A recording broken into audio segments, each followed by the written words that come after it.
पुन्हा तू आला आणि घरी गेला तू आला आणि घरी गेला पुन्हा तू आला आणि घरी गेला शोक केला घराधनी गीत केला घराधनी शोक केला घराधनी भगवान म्हणे कैसा महाराजी भगवान म्हणे कैसा महाराजी कैसा महाराजी भगवान म्हणे कैसा महाराजी उन्हीं जमाने काय हे उन्या करे काय भगवान म्हणे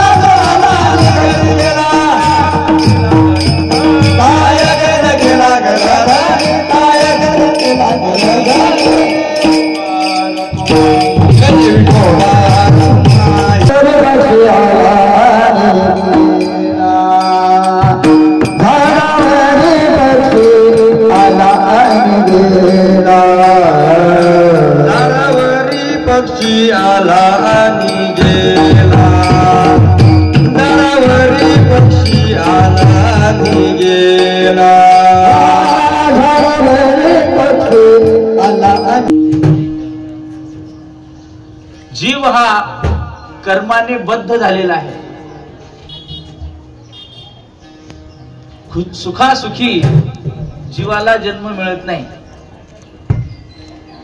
साधू संतांना स्वइच्छेने येता येते पण जीवाला जन्माला यावंच लागतं. मग त्याचं कर्म जर चांगला असेल तर माणूस होतो, कर्म जर वाईट असेल तर दुसऱ्या योनीला जातो.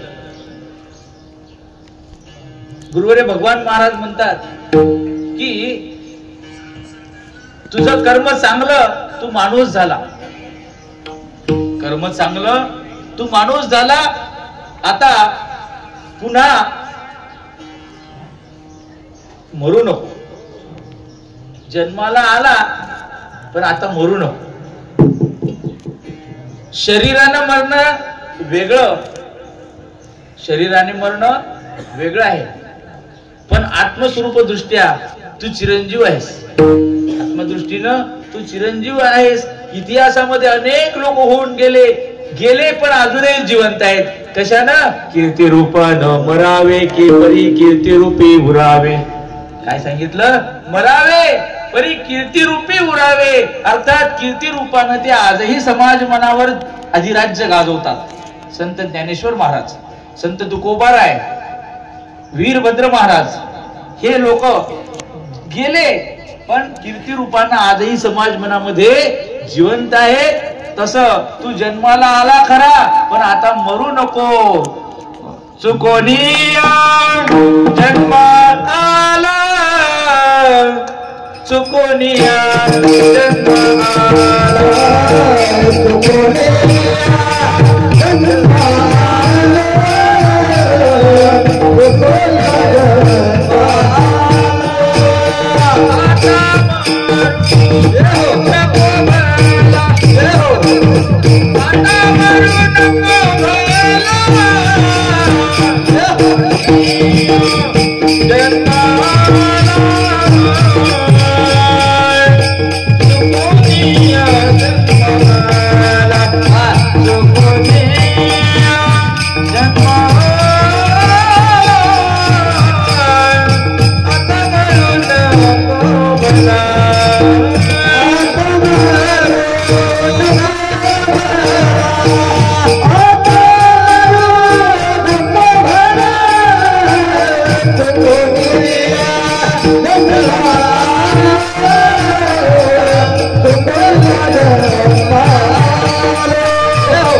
महाराज म्हणतात जन्माला आला आता मरू नको. कैलासवासी किसनराव चुनडे हे तुमच्या आमच्यातून गेले, पण कीर्ती रूपानं जिवंत आहेत. काय कीर्ती आहे हो त्यांची? त्यांनी त्यांच्या जीवनामध्ये चांगले काम केले, आईची सेवा केली. वडील तर 3 वर्षाचे असतानाच सामावले, कळत नव्हतं तेव्हाच वडील स्वर्गवासी झाले. त्यांचं पालन त्यांच्या मातोश्री सखूबाई, सखूआजी आताशी येत असताना बाबा म्हटले, मीच म्हटलं काय सांगू? अरे म्हणे खूप चांगला होता. त्याच्यापेक्षा चांगला होता म्हणजे बाबांचे ते नातेवाईक आहे की नाही. त्यामुळे बाबा म्हटले ते खूप चांगले होते, सज्जन माणूस. त्यातल्या त्यात त्यांची आई खूप चांगली. म्हणले कसं काय? तर म्हणाले की त्यांच्या आईनं गाई वळल्या पुरुषार्थावर सगळी इस्टेट कमावली. ऐक माणूस, शास्त्र सांगते जोडोनिया धन उत्तम व्यवहारे.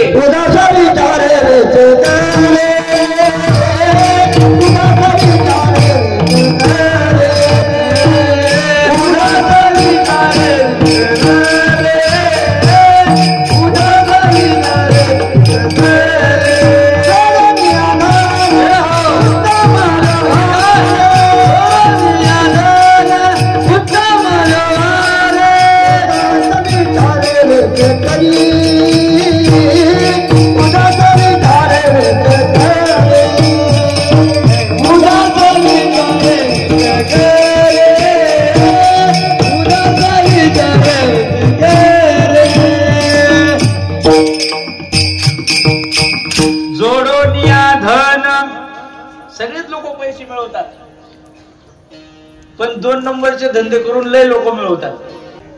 पैसा मिळवायचा, पण सखूआजीनं कसा पैसा मिळवला? त्या सखूआजीला भगवान बाबांच्या वडिलांनी गायी दिल्या. कशासाठी सांगतो पहा, कसं परिवर्तन येते जीवनामध्ये. 3 वर्षाचं लेकरू असताना मालक वारले, त्या माऊलीनं गायीची सेवा केली. गायी वळल्या आणि या बाबाला सोबत नेलं.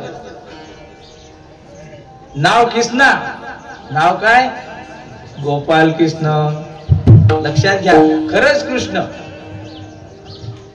त्या माऊलीनं काही कामधंदा केला, सगळं केलं. गायी वळल्या, या कृष्णाबुवाला लहानाचं मोठं केलं. संस्कार पहा, आईनं संस्कार कसे केले.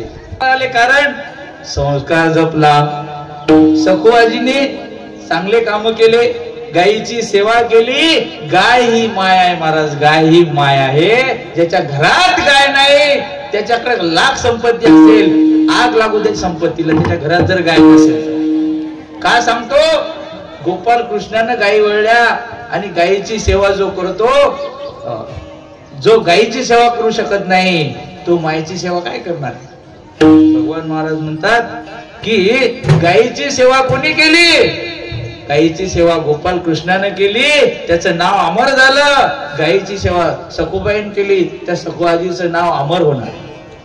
या मुलांच्या रूपानं त्या आजीचं नाव अमर झालं. मी आताच आलो. भगवान बाबा म्हणाले ती बाई पुरुषार्थी होती. लक्षात घ्या, तेवढ्या मोठ्या पुरुषाचं वाक्य आहे. मी नारदाच्या गादीवर उभा आहे. भगवान बाबा म्हणाले की कृष्णाबुवा चांगले होतेच, पण त्याची आई लय पुरुषार्थी होती. कशी पुरुषार्थी होती? वाक्य पुन्हा सांगितलं मी तुम्हाला की त्या आजीनं मालक गेल्यानंतर उत्तम व्यवहार केला आणि उत्तम व्यवहार करून मुलांना संस्कारही दिले आणि संपत्ती सुद्धा मिळवली.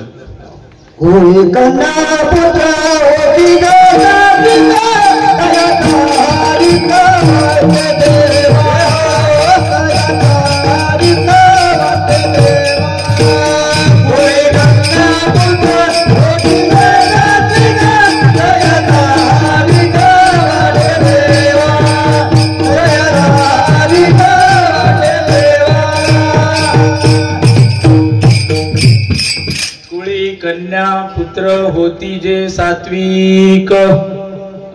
यांच्या कुळामध्ये सगळे सात्विक आहेत. आता यांनी सांगितलं बघ कन्या पुत्र. लक्षात घ्या, या शब्दाला मी अंडरलाईन करतो की यांच्या कुळामध्ये हे जे काही पुढे मुलं शिकले, सुशिक्षित झाले आणि सुशिक्षित होऊन संस्कारित झाले, महत्वाचं आहे. संस्कारित होणं महत्वाचं आहे. शिक्षण घेणं आणि सुशिक्षित आणि सुसंस्कारित संतती ही त्या ठिकाणी स्वर्गस्थ पितरांना आनंद देत असते की मी केलं आणि माझ्या मुलांनी टिकवलं. काय टिकवलं? संस्कार टिकवले. लोकांच्या माना मोडून जर कमावलं तर ते हयातीतच रडवतात. काय? पुढे पुत्रजन रडविती, त्यांच्या हयातीत रडवतात. पण कृष्णाबुवानं त्यांच्या आईची एवढी सेवा केली, खूप सारी सेवा केली, खूप वर्ष आईची सेवा केली. आजही लक्षात घ्या, सर्व समाजामध्ये त्यांचं नाव आहे. काय नाव आहे? की आईची त्यांनी सेवा केली. मग त्यांचा शेवटही कसा झाला पहा. काय? त्यांच्या शेवटच्या काळामध्ये गेल्या 2 वर्षापासून त्यांनी त्यांच्या मुखामध्ये एकच त्यांना ध्यास. काय ध्यास होता? ओम नमः शिवाय, आहे की नाही? मग ओम नमः शिवायचा जप त्यांनी 2 वर्षापासून जो सुरू ठेवला. म्हणले कधी हो? लोक दिसल्यावर, जेव्हा लोक झोपेत असतात तेव्हा रामफेरी निघते. अशोक महाराज बरोबर, अशोक महाराज सांगत होते, आम्ही जेव्हा रामफेरी घेऊन जातो तेव्हा सकाळीच आम्हाला त्यांच्या तोंडून ते ओम नमः शिवायचा जप ऐकू यायचा. साधी गोष्ट नाही महाराज. उत्तमची हो रे कीर्ती मागे, उत्तमची हो रे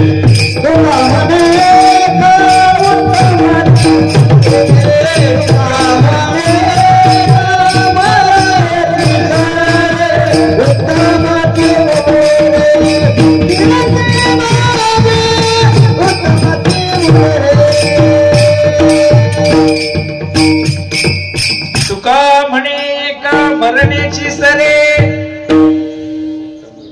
काय सरे? काय सरे?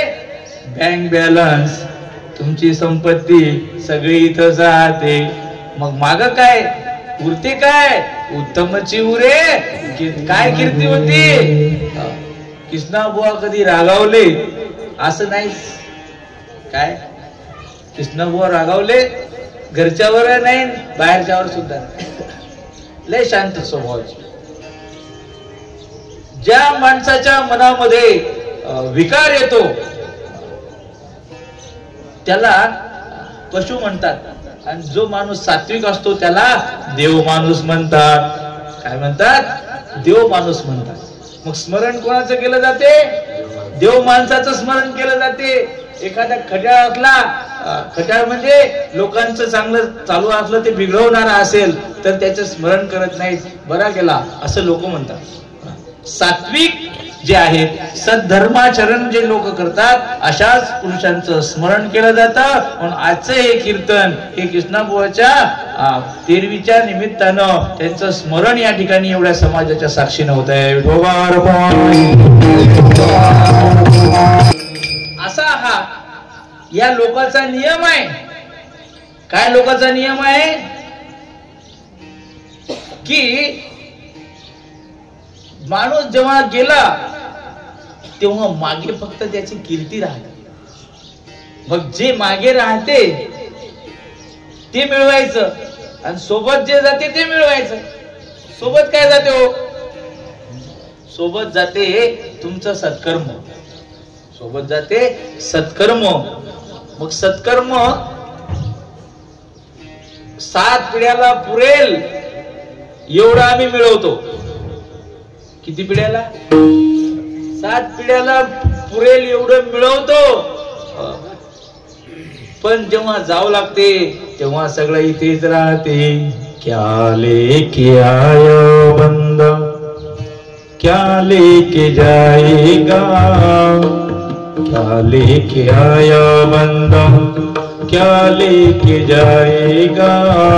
क्या भरोसा है इस जिंदगी का, साथ देती नहीं होगी का.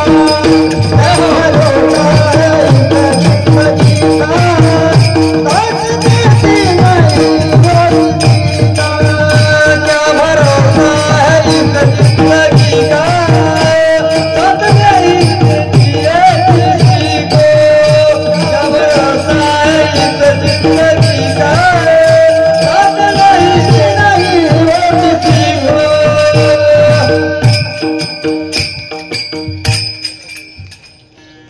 भरोसा है इस जिंदगी का, साथ देती नहीं है किसी का, साथ देती नहीं है किसी का, क्या भरोसा है इस जिंदगी का। ही जीवन हे क्षणिक आहे, नाशिवंत आहे। मासी पाख पाखडे तव हे सरे आपली डोळ्याची पापणी लवत नाही, माशीचं जाऊ द्या, आपली पापणी लवते न लवते तर जीवन संपून जाते महाराज। दो पल की जिंदगानी, दोन क्षणाचा हा देह आहे महाराज, हे जीवन नाशिवंत आहे। मग नाशिवंत देह जाणार सदा, हो नाशिवंत देह हो जाणार सदा, हो नाशिवंत देह जाणार सदा, हो नाशिवंत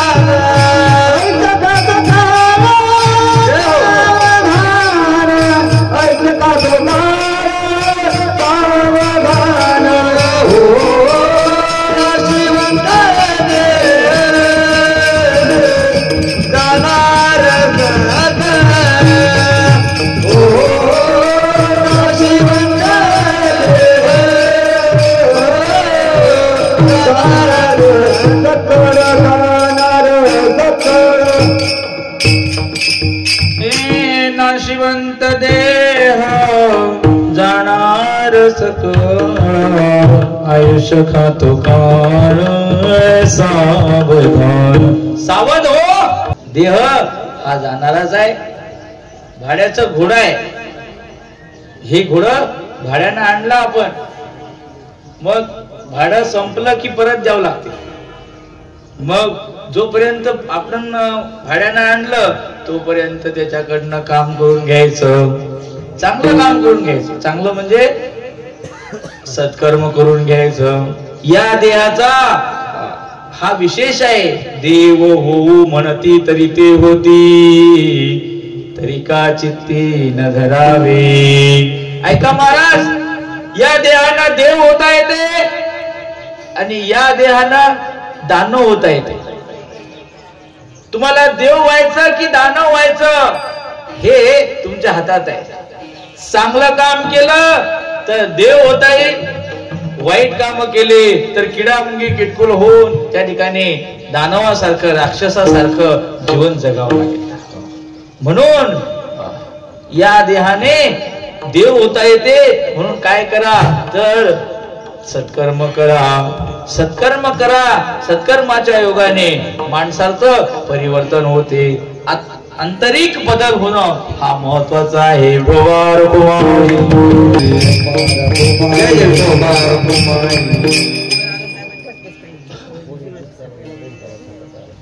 देह जाणार जाणार यासी काळ खाणार, देह जाणार जाणार यासी काळ खाणार, देह जाणार जाणार यासी काळ खाणार, यासी काळ खाणार, यासी काळ खाणार।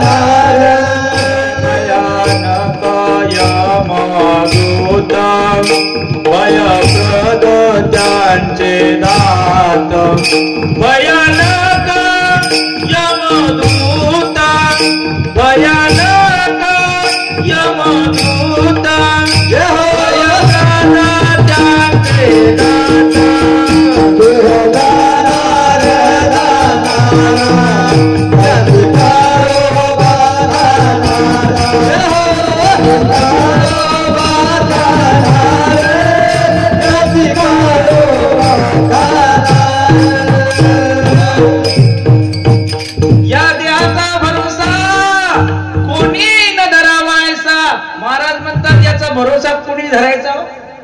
ज्यानं भरोसा धरला त्याला या देहानं लागलीच चाट दिली. लय लोकांना चाट दिली, लय लोकांना चाट दिली. या देहाचा भरोसा धरण्यासारखा हा देह नाही. हा नाशवंत आहे, क्षणिक आहे, मर्त्य आहे. म्हणून काळोबाचा हा कुष्टा खिचडा आहे. कुष्टा खिचडा म्हणजे काळाच्या तोंडातला घास आहे. फक्त त्यानं नुसतं चावायचंच काम आहे. त्याच्या मनात आलं नाही म्हणून तोंडात घास कायम आहे. नाही त्यानं चावून गिळून टाकला काहीच राहत नाही माणसाचं.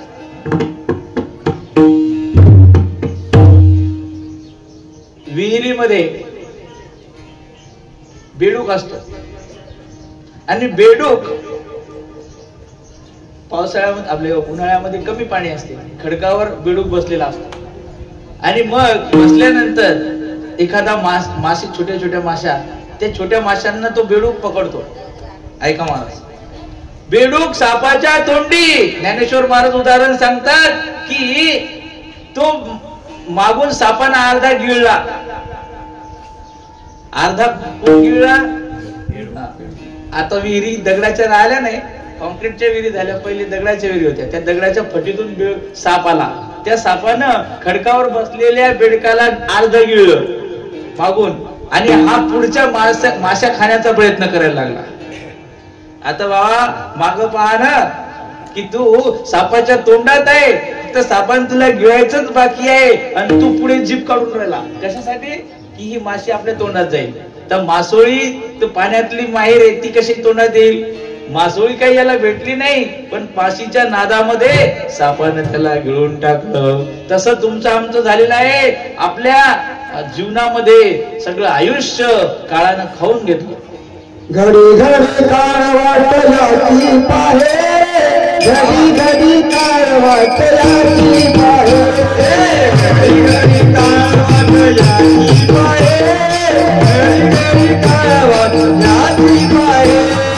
अजून किती अवकाश, अजून किती अवकाश, अजून किती अवकाश, अजून किती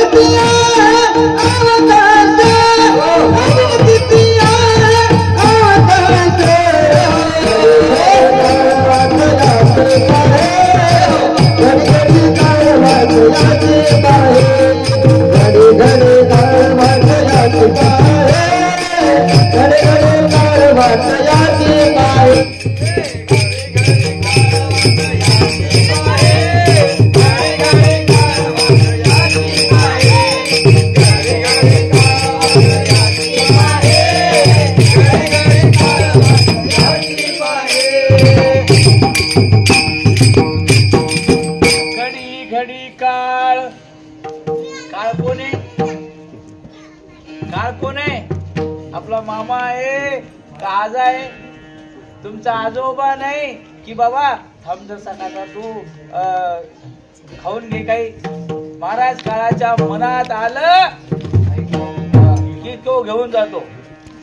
थांबा हो आमची लेक यायची राहिली. थांबते काळ? काळ थांबत नाही. काळ कोणाच्या नात्यात नाही. काळ कोणाचा लाड करत नाही. काळाचा हाच विशेष आहे की हा काळ माणसाची दया करत नाही. काय सांगतो?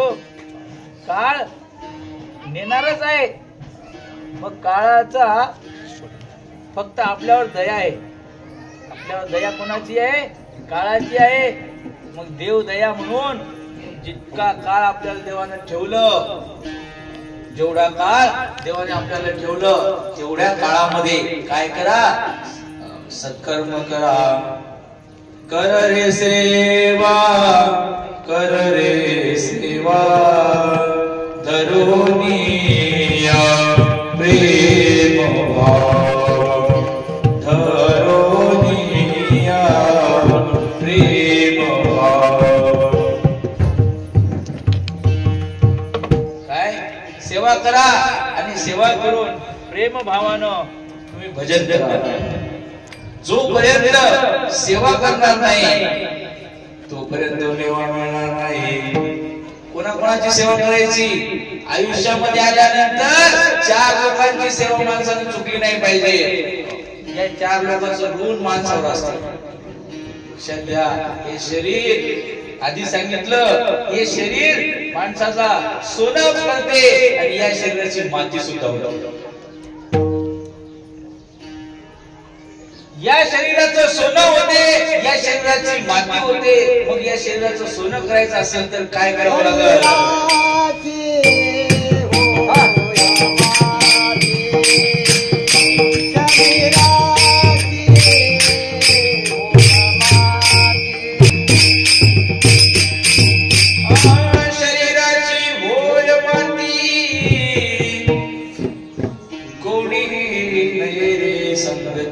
विषय असा आहे की या शरीराला सेवा करसाल तर तुमच्या शरीराचं सोनं होतं.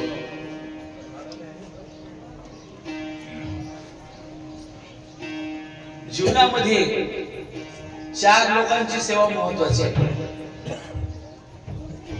पहिली आहे गुरुसेवा, हरिसेवा, 2 सेवा सांगितल्या, राष्ट्र सेवा आणि मातृपितृ सेवा. किती सेवा सांगितल्या?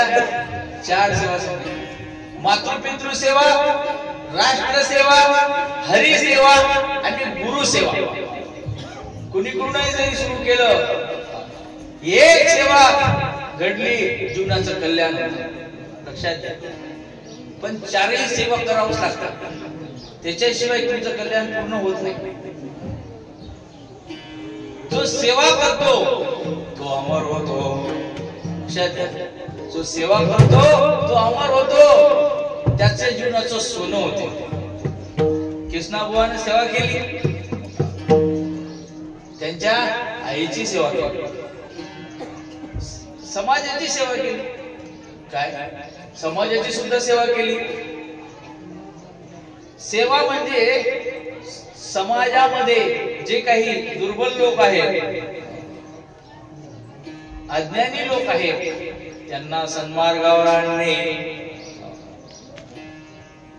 नवे ज्याच्या जीवनामध्ये परोपकार घडला, ज्याच्या जीवनामध्ये अन्याय आला नाही, ज्यानं कुणावर अत्याचार केला नाही, तो या देहात असून सुद्धा तो साधू पुरुष असतो.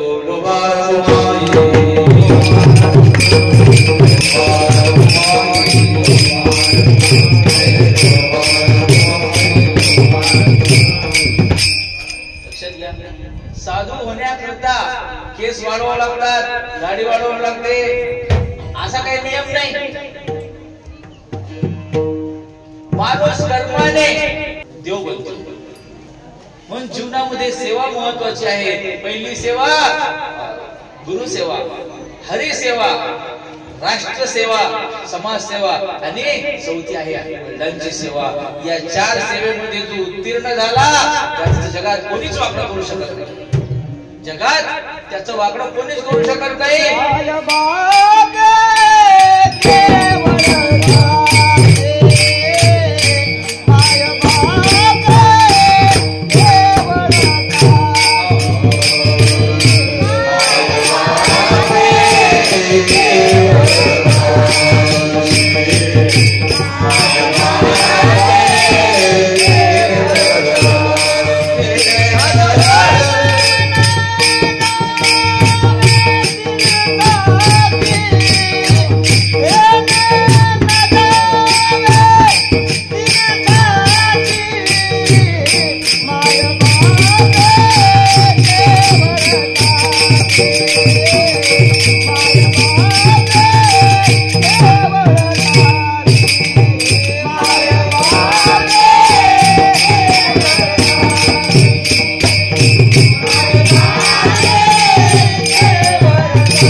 लक्षात घ्या, सगळ्या तीर्थाचं तीर्थ हे आई वडील आहे.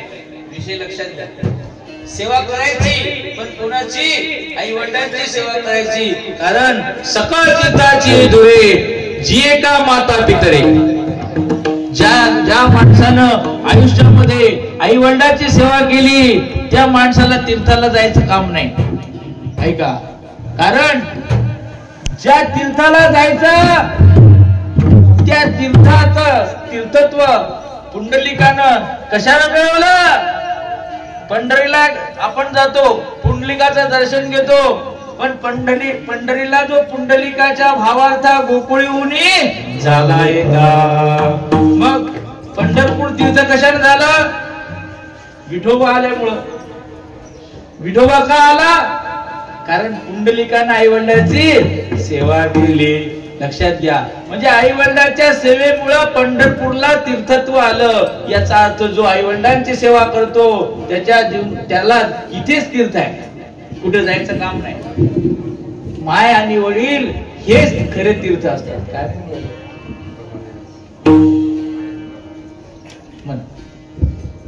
आई वडील हे खरे देव आहेत या जगामध्ये.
भगवान महाराज म्हणतात, सेवा जर करशील तर देव धावून येईल.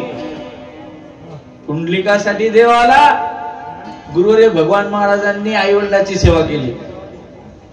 रमेश महाराज भगवान बाबांनी त्यांच्या जीवनात आई वडिलांची सेवा केली. पहिले गुरुची सेवा 18 वर्ष केली आळंदीला, आणि नंतर आई वडिलांची सेवा केली.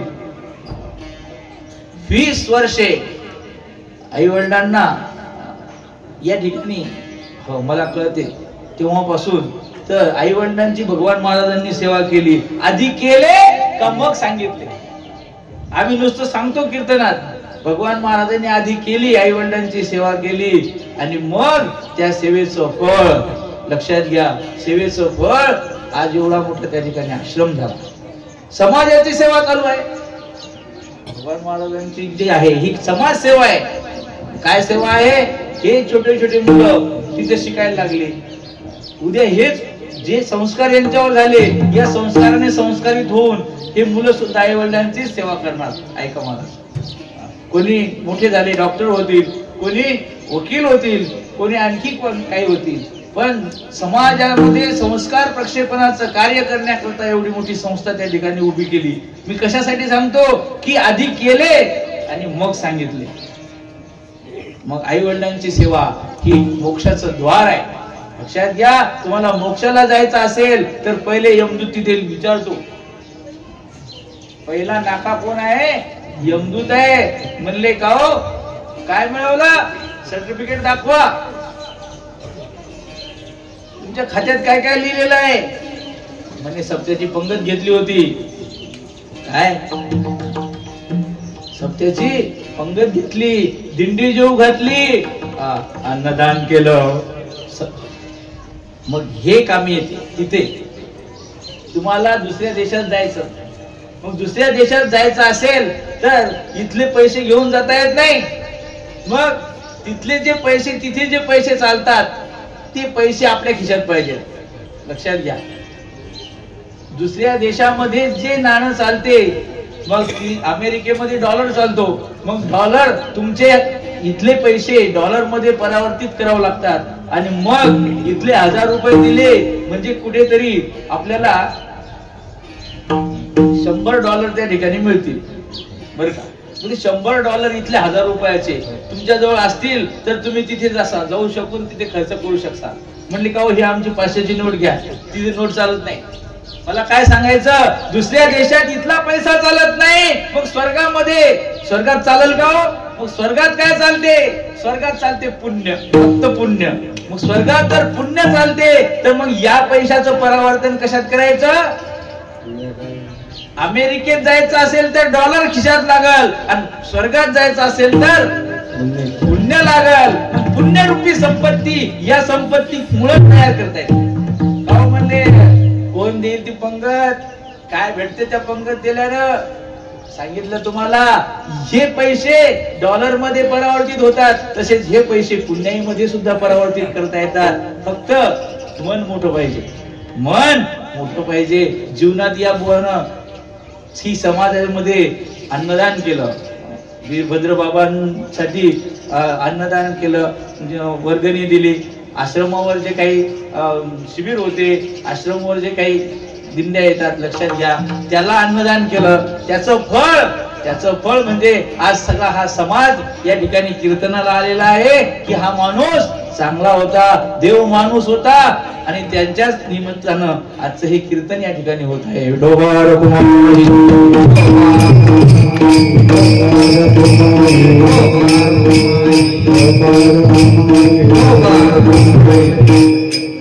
हे सगळं सांगायचा अर्थ असा आहे, ऐका, हे सगळं सांगायचा अर्थ असा आहे की हा 2 क्षणाचा हा जो देह आहे, हा देह कधी जाईल याचा नेम नाही. याच्याकडनं चांगले काम करून आपल्याला जे 4 ऋण सांगितले, आई वडिलाचं ऋण, देशाचं ऋण, गुरुचं ऋण, देवाचं ऋण, हे ऋण फेडा आणि ऋण फेडून तुम्ही मुक्त व्हा. ऋणात जर मेला तर पुन्हा जन्माला यावं लागते, बैल होऊन या लागते, फेडावं लागते. पण ऋण फेडल्याशिवाय मुक्ती नाही. मग ऋण फेडायचं असेल तर चांगले काम केल्यानंच ऋण फिटते आणि असे चांगले कर्म करण्याकरता हा देह आहे. अन्यथा या देहाला काय सांगितलेलं आहे की एखाद्या झाडावर, ऐका आता, हा जीवरूपी पक्षी आला. हे देहरूपी पिंजरा आहे. देहरूपी पिंजऱ्यामध्ये जीवरूपी पक्षी आहे. किती दार आहेत या देहाला? 9 द्वार आहेत. डोळे, कान, नाक. मग या उघडे दार आहेत. दार कसे आहेत? उघडे दार असून सुद्धा या आतला जो पक्षी आहे पिंजऱ्यातला हा उडून जात नाही. कृपा कोणाची आहे? उद्घाटित नवद्वारम पिंजरे गोलकाइव. या देवरूपी पिंजऱ्यामध्ये जीवरूपी पक्षी कोंडलेला आहे पण तो उडून जात नाही. ये तिष्ठतीतच आश्चर्यम. तो इथे थांबला हेच आश्चर्य आहे. तो उडून गेला याच्यात काय आश्चर्य आहे? तो पक्षी उडून गेला, त्या दार उघडेच आहेत ना. तो उडून गेला याच्यात आश्चर्य नाही, तो थांबला याच्यात आश्चर्य आहे. मग जोपर्यंत थांबलेला आहे ना तोपर्यंत त्याच्याकडून चांगलं काम करून घ्या.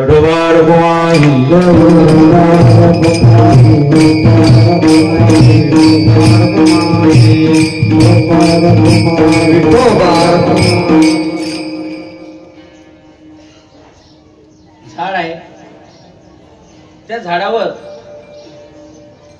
काही झाडांना फळं आले. ते फळं खाण्याकरता पाखरं येतात.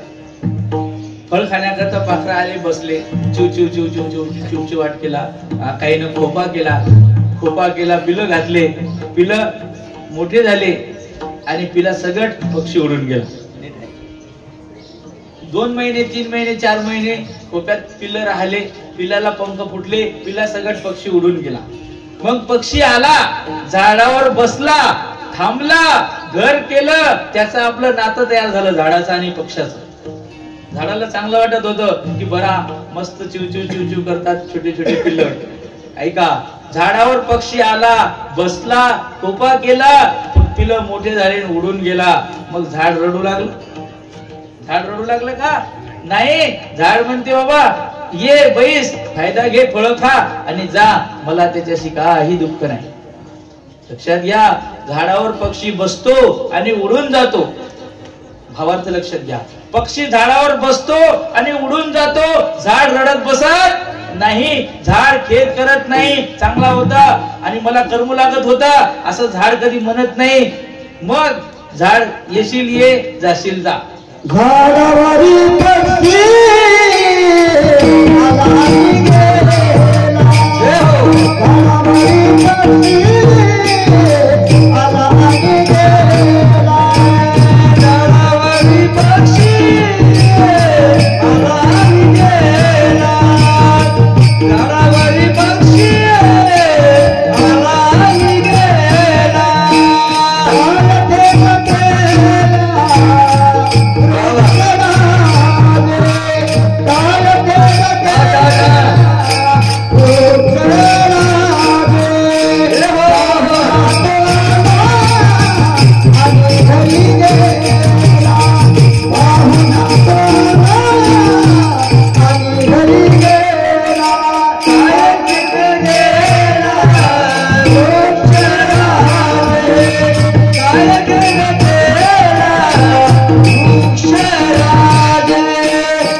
झाडावरी पक्षी आला आणि गेला, काय खेद केला वृक्षराजे.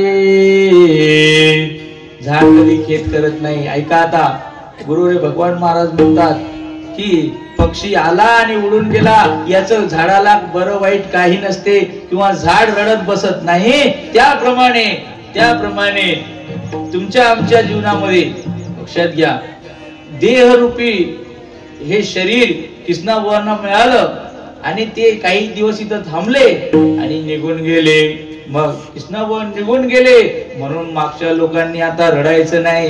मग त्या दुःखातून सावरायचं, आहे त्या स्थितीत समाधानी राहायचं. कारण दुःख कितीही केलं तरी गेलेली वस्तू पुन्हा येत, गेलेली व्यक्ती पुन्हा येत, रडल्यानं पुन्हा येत नाही. म्हणून भगवान बाबा म्हणतात, झाडावरी पक्षी आला आणि गेला, काय खेद केला वृक्षराजे. वृक्ष जसा खेद करत नाही, झाड पक्षी गेल्यानं रडत नाही, तसं तुम्ही देखील या जीवनातून आलेले जे काही क्षण ते सोबत राहिले, त्या क्षणामध्ये त्यांच्या ज्या आठवणी आहेत, त्यांच्या ज्या इच्छा आहेत, त्यांनी जे संस्कार केले, त्यांनी जे मार्गदर्शन केलं, त्यांनी जे शिकवलं, का शिकवलं, कशासाठी शिकवल्याचं त्या ठिकाणी चीज करायचं, चीज आहे. म्हणून भगवान महाराज म्हणतात की काय खेद केला वृक्षराजे. वृक्ष जसा खेद करत नाही तसं त्यांच्या जाण्याने खेद न करता त्यांच्या ज्या इच्छा आहेत, त्यांच्या ज्या अपेक्षा आहेत व त्यांनी जे काम केले त्याच पावलावर पाऊल टाकून त्या ठिकाणी तुम्ही देखील चालावं, हा त्यातला अर्थ आहे. ढोबार कुमारी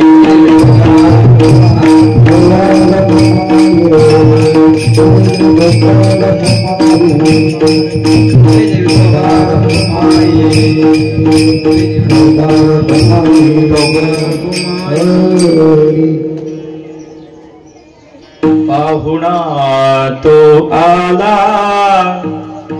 आणि घरी गेला. पाहुणा तो आला आणि घरी गेला.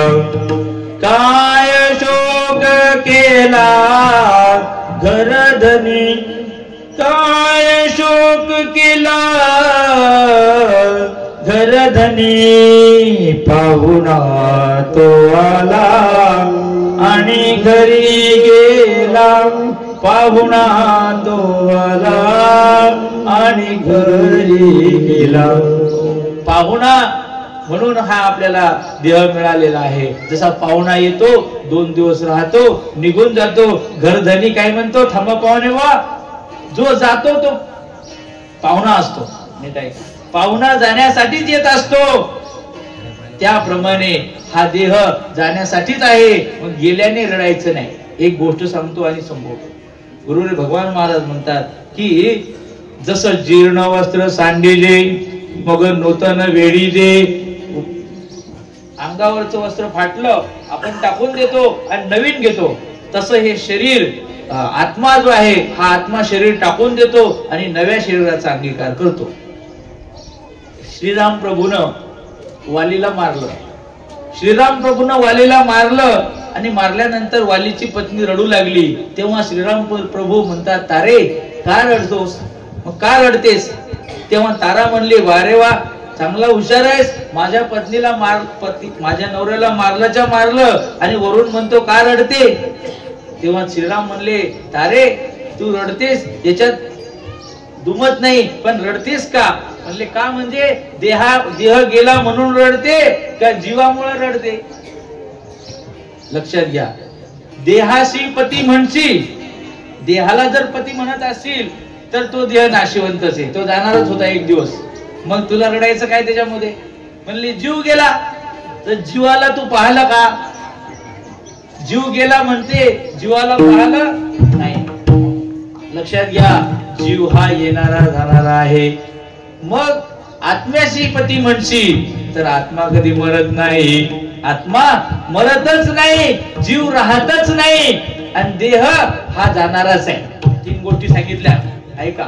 आत्मा मरतच नाही, पाहुणा जसा येतो जातो तसा जीव कधी राहतच नाही. कुण्या एका देहात कधी जीव राहिला नाही. आपण म्हणतो जीव गेला, जीव गेला का मेला. जीव गेला म्हणतो, मग जीव जातो येतो, जातो येतो. आत्मा जातही नाही, म्हणजे आत्मा अमर आहे. आत्मा अमर आहे.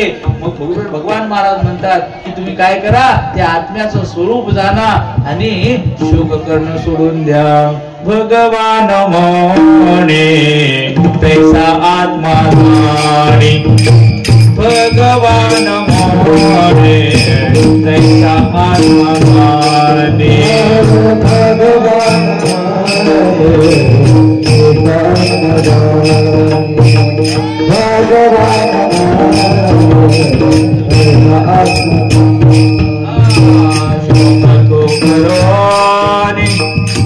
काय करसे शोक तो करोनी काय करसे. पाहुणा तो आला आणि घरी गेला. पाहुणा तो आला आणि घरी गेला. शोक तो करोनी काय करसे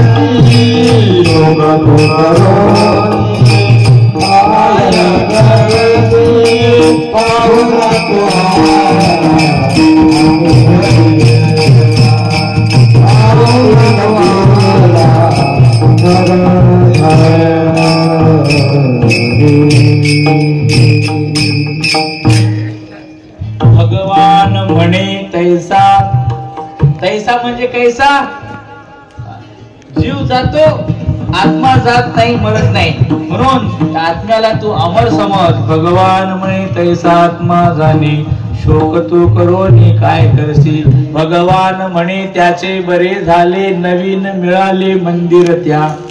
लक्षात घ्या, या शरीरातून कृष्णाबुवा गेले, मग त्यांचं चांगलं झालं. काय चांगलं झालं? नवीन मिळाले मंदिर त्या. त्यांचं चांगलं झालं म्हणजे त्यांचं कल्याण झालं. म्हणजे कशावरून कल्याण झालं? त्यांनी जे चांगले काम केले. हा जो समाज आहे, एवढा समाज इथे उभा आहे, उपस्थित आहे, ही त्यांच्या कार्याची पावती आहे. त्यांच्या कार्याची पावती काय आहे? हीच आहे. म्हणून या देहाला समाजामध्ये, समाजाच्या सेवेसाठी झिजवा, चांगले काम करण्यासाठी याचा व्यय करा. वाईट कामामध्ये या शरीराचा उपयोग करू नका. जी गोष्ट ज्या कामासाठी मिळाली तिचा विनियोग त्याच कामासाठी केला तर त्याचं सार्थक. अन्यथा वाईट कामासाठी केला, दुसऱ्या कामासाठी केला तर त्या जीवनाचं जीवन व्यर्थ होऊन जाते. ऐका, जी गोष्ट ज्या कामासाठी मिळाली तिचा विनियोग त्याच कामासाठी केला पाहिजे, दुसऱ्या कामासाठी नाही. कर्ण होता, कर्णानं तप केलं, देवा अर्जुन मरेल असं मला काहीतरी दे. इंद्राचं तप केलं, इंद्र आला आणि इंद्राने अर्जुनाला शक्ती दिली. म्हणले तो माझं तप केलं आणि तू शक्ती काय मागितली? अर्जुन मरेल अशी शक्ती दे. मी तुला शक्ती देतो, मी तुला ही शक्ती देतो, पण हिचा विनियोग फक्त एकदाच होईल बर का. काय म्हणला इंद्र? ही शक्ती तुला मी जी दिली हिचा विनियोग एकदाच होईल. ऐका माणूस, युद्ध सुरू झालं. कृष्णाला चिंता अर्जुनाची की अरे कर्णाच्या जवळ अर्जुन मरेल अशी शक्ती आहे आणि त्या शक्ती पुढे अर्जुन काही त्याला उत्तरच नाही अर्जुनाजवळ. कृष्णाला चिंता पडली, काय करावं काय करावं काय करावं काय करावं. मग कृष्णाने आयडिया केली. काय आयडिया केली पहा? म्हणले ह्या भीमाला जंगलामध्ये एका राक्षसनी पासून पोरगा झालेला आहे भीमाला, त्याचं नाव घटोत्कच. बरोबर आहे महाराज? त्या घटोत्कचाला आणलं, राक्षसाच्या पोराला. तर घटोत्कच एवढा मोठा होता, तुमच्या टावर एवढा होता, मोबाईल टावर एवढा मोठाच्या मोठा, आगड बम 54 बाय 57 मोठा तो घटोत्कच आणला आणि बरोबर 5 वाजता आणला. संध्याकाळी 6 वाजता युद्ध संपत असते आणि अंधार पडता पडताच आणला. अरे बापरे, एवढा मोठा राक्षस आणला. अर्जुन भीमाला वाटलं कृष्णाने काय केलं, आपलंच पोरगा, अजून त्याला मिशी फुटली नाही आणि हा म्हणतो की याला युद्धात आणायचं. कृष्णाने म्हणलं, भीमाला म्हणलं, भीम कसला आहे तो पोरगा आहे त्याचा, युद्धात आणलं. भीम म्हणला दादा हे काही बरोबर नाही, लहान पोरगा आहे अजून, ते एवढं मोठं जरी असलं पण लहानच आहे, मिशाच नाही फुटले त्याला. कृष्ण म्हणलं ऐकता का माझं ऐकसाल तर बरं आहे, नाही तर मी चाललो द्वारकेला. ते म्हणले नाही हो देवा, तुम्ही जर गाठली द्वारका तर आमच्या समजून घ्या झाल्या ठरका. तुम्ही द्वारका गाठली की आमच्या ठरका म्हणजे आम्ही मरून जाऊ एवढ्या मोठ्या कौरवा पुढे. मग मी सांगतो ते ऐका. ऐका तुम्ही पण ऐका 10 मिनिटात. काय सांगितलं? घटोत्कचाची ताकद रात्रीच्या वेळेला वाढते, राक्षसाची ताकद रात्री वाढत असते. अंधार पडला की जो तू खायला सोडला सगळ्याला, जो दिसेल त्याच्यावर अग्नीचा गोळा फेकू लागला, जो दिसेल त्याला हे करू लागला. ऐका, घटोत्कचानं कौरवाचा अर्ध सैन्य जाळायला सुरुवात केली.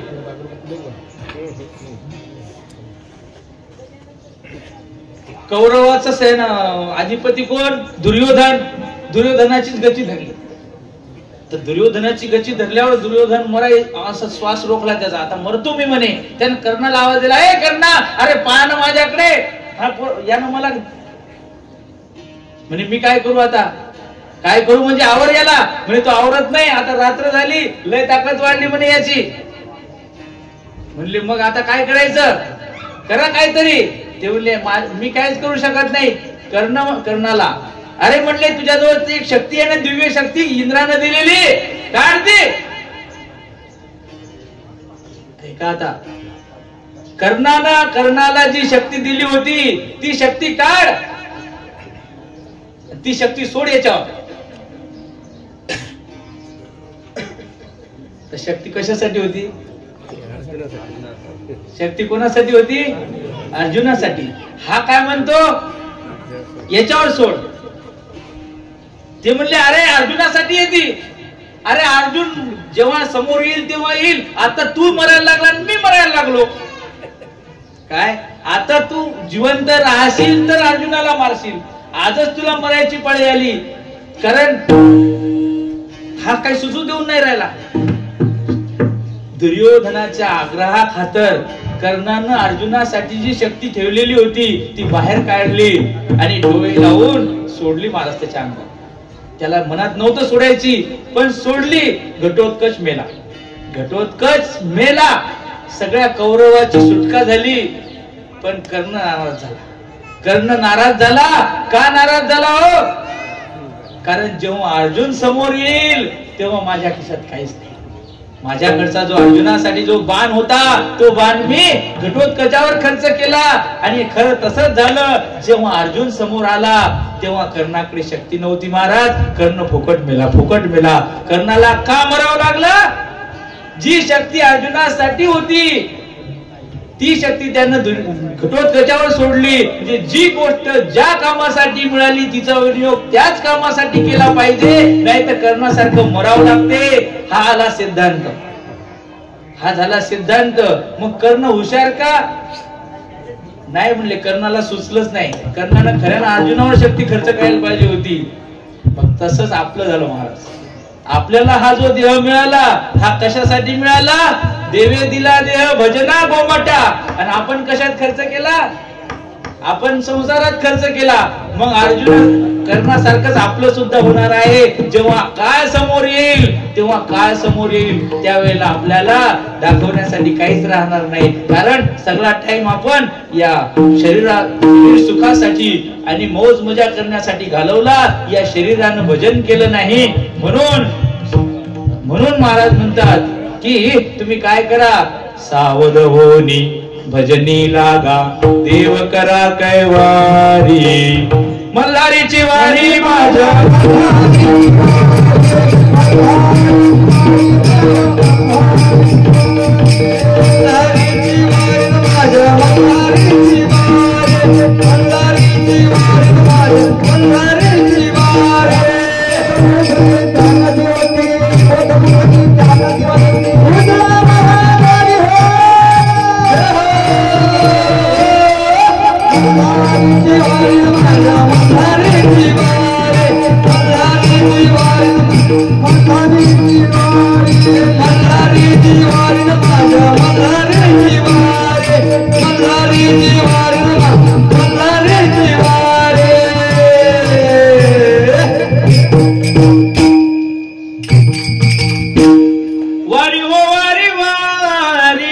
माझ्या मल्हारीची वारी म्हणतात.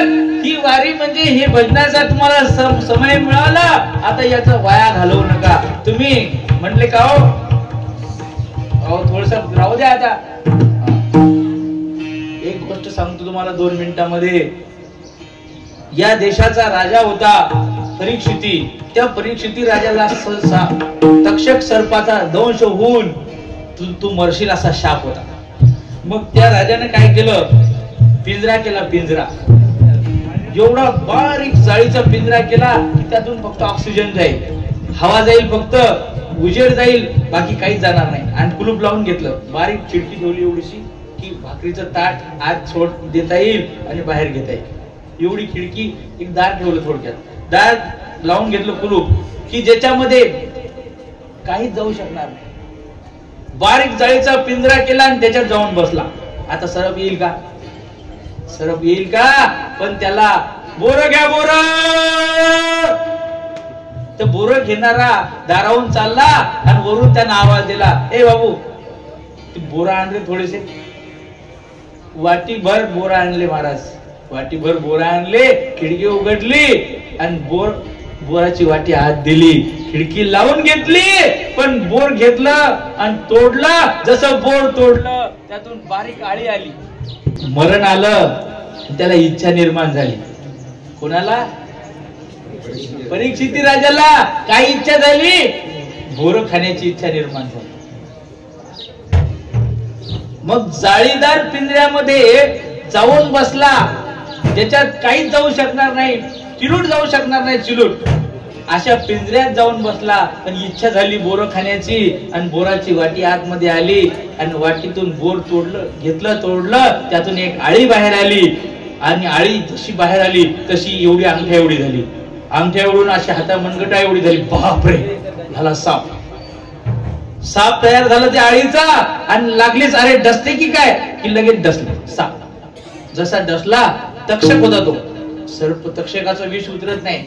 जसा डसला तसा राजा धाडधाड त्या ठिकाणी आतल्या आतच जळून मरून गेला.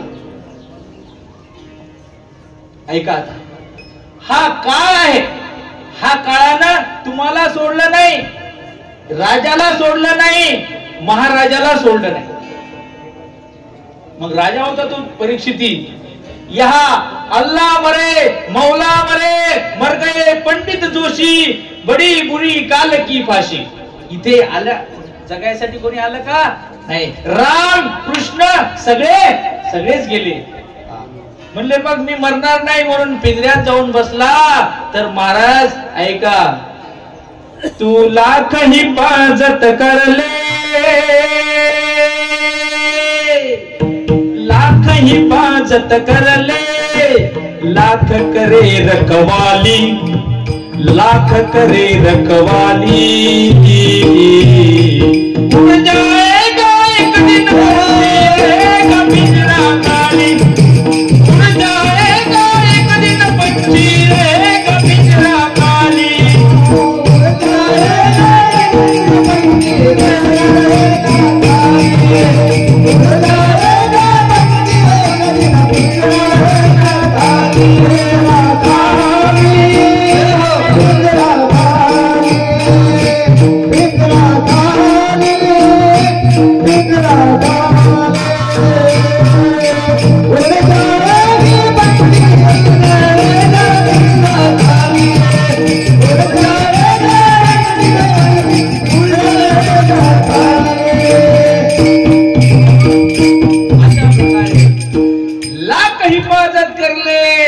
लाख करे रखवाली, पण उड़ जाएगा एक दिन पंछी. हा पंछी जीवरूपी पक्षी उडून जाणार, याच्यात काही वाद नाही. म्हणून काय कर, तर तू उत्तमची उरे कीर्ती मागे राहील असं काहीतरी कर.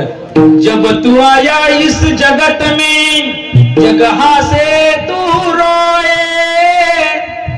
जन्माला आला, लोक म्हणले पोरगा झाला, पाय पेढे घ्या. जगहा से तू रोए, ऐसी करनी करना बंदे, तू हंसे जग रोए कबीरा, तू हंसे जग रोए.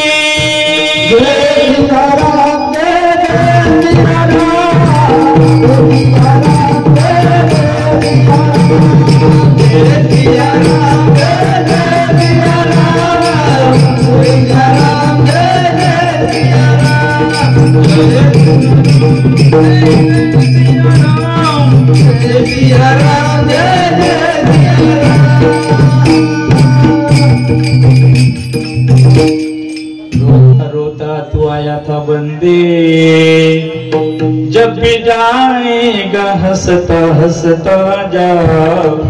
रोता रोता तू आया था बंदे, जब भी जाएगा हंसता हंसता जा. जाताना हसत हसत गेला पाहिजे, येताना तर रडतच सगळे आले.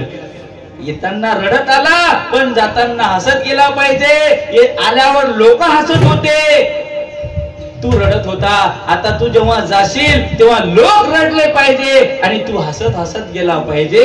याच्यासाठी कर्म चांगलं करावं लागते, याच्यासाठी गुरुची सेवा करावं लागते, याच्यासाठी हरीची सेवा करावं लागते, याच्यासाठी आई वडिलांची सेवा करावं लागते, याच्यासाठी राष्ट्राची सेवा करावं लागते. तेव्हा चांगले दिवस येतात आणि चांगले दिवस करण्यासाठीच सगळा अट्टाहास आहे. याच्यासाठी केला होता शेवटचा दिस, गोड भावा शेवटचा दिस, गोड भावा आता निश्चितीने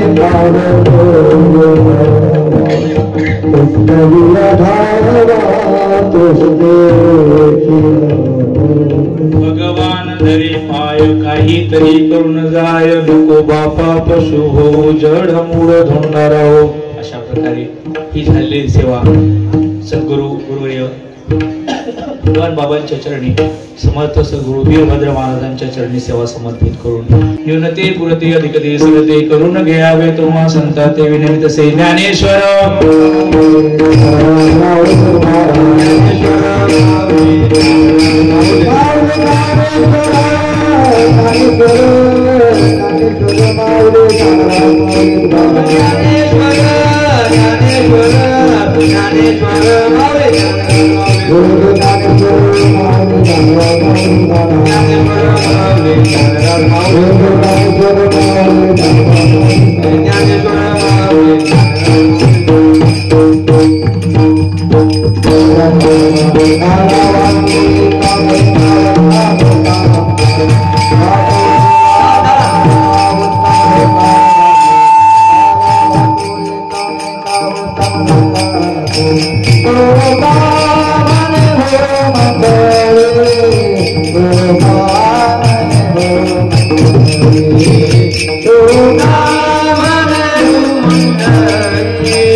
Hare Krishna, Hare Krishna, Hare Krishna,